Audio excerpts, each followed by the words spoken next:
కొందరు తీయగా పలకరిస్తారు, ప్రేమగా మాట్లాడుతారు, మన బంధాల క్షేమ సమాచారం గురించి ఎంతో ప్రేమ ఉన్నట్టుగా అడుగుతుంటారు. మనకు కాసింత ఓదార్పుగా అనిపిస్తుంది. తీయటి మాటలతో సరిపెట్టి ఎక్కువ మార్కులు కొట్టేస్తారు. మన చేత పనులు చేయించుకుంటారు. కానీ మనకు వారితో అవసరం వచ్చినప్పుడు అడిగినప్పుడు అంతే తీయటి మాటలతో తప్పించుకుంటారు. కానీ నిజాయితీపరుడు లేని ప్రేమను నటించడు. కావాలని తీయగా మాట్లాడే ప్రయత్నం చెయ్యడు. తను సహాయం చేయలేనప్పుడు సానుభూతి మాటలు కూడా పెద్దగా మాట్లాడలేడు. తనకు వీలున్నంత సాయం చేస్తాడు లేదా మౌనంగా ఉండిపోతాడు. ఈ లోకంలో తప్పుడు పనులు చేసే పాడైన వాళ్ళకన్నా చెప్పుడు మాటలు విని చెడిపోయే వాళ్ళే ఎక్కువ. తలరాతను ఎప్పుడు నిందించకు. ఒక కష్టం నిన్ను బాధ పెడుతుందంటే 100 సంతోషాలు నీ కోసం ఎదురు చూస్తూ ఉంటాయి నువ్వు నమ్మితే. ఉన్న లక్ష్యాన్ని సాధించే క్రమంలో తాత్కాలిక ఆనందాలను త్యాగం చేయవలసిందే. మనిషి పాడయ్యే 2 విషయాలు. ఒకటి ఒకరు చెప్పింది వినడం వల్ల, 2 విన్నది ఇంకొకరికి చెప్పడం వల్ల. జీవితం ఒక ప్రసాదం లాంటిది. దక్కిన దాంతో ఆనందంగా జీవించాలి. కానీ జీడిపప్పు లేదు, కిస్మిస్ లేదంటూ నిందించకూడదు. ఉన్నదాంతో తృప్తి పొందలేని వాడు నిజమైన జీవితం పొందలేడు. ఆస్తిని చూసి ధైర్యపడకు. కూర్చుని తింటే కొండలు కూడా కరుగుతాయి. అందాన్ని చూసి ఆనందపడకు. పూజకు పనికిరాని పువ్వు ఎంత వికసించినా దండగే చివరకు. కళ్ళ ముందున్నది చూసి ఇష్టపడకు.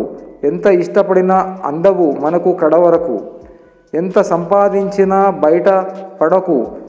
నవ్వుతూ నాశనం చేసేవాళ్ళు నీ పక్కనే ఉంటారు. నువ్వు పతనమయ్యే వరకు నాకు ఏమీ లేదని బాధపడకు.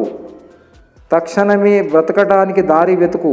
జీవితంలో ఎన్ని కష్టాలు వచ్చినా నీలోని ధైర్యాన్ని మాత్రం కోల్పోకు.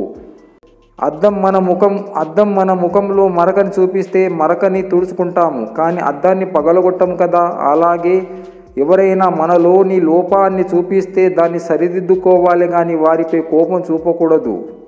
ఒక చెట్టుకి కాచిన 100 కాయలు ఒకే రుచి కలిగి ఉంటాయి, కానీ ఒక తల్లికి పుట్టిన బిడ్డలందరూ ఒకే గుణం కలిగి ఉండరు.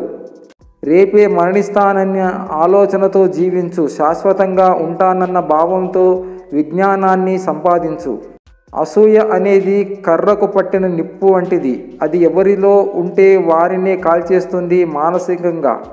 ఎవరైనా నిన్ను వదులుకొని వారు హాయిగా జీవిస్తున్నారంటే వారు నీతో కలిసి ఉన్నప్పుడు కూడా వారికి నీ మీద ఏమాత్రం ప్రేమ లేదని అర్థం.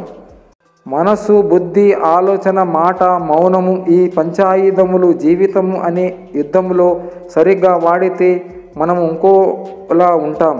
వాటిని వాడుకోవడం తెలియక బంధాలు భారమవుతున్నాయి.